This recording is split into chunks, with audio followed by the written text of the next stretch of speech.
Hello, magandang hapon mga kabayan. Check natin yung pechay. Huling try na to. Pag hindi pa rin tumubo, bahala na si Batman.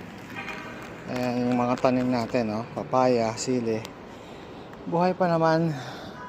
At ang pinakamatanda nating malunggay, medyo payat siya. Talo siya ng mga bagong tanim.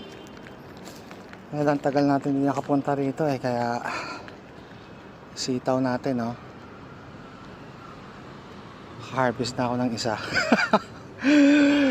At least naka-harvest isa. Pantanim. So ito yung mga pechay natin. After 4 days, nilagyan ko ng ganyan. Bakit?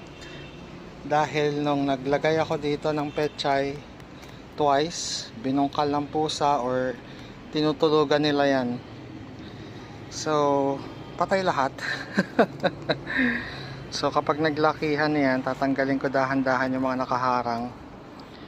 Ngayon yung second batch natin ng okra. Yung isa nilipat ko sa Maadi para may tanim ako. Dinala ko rin dito nag-iisang kalamansi. Mabuhay kaya ito.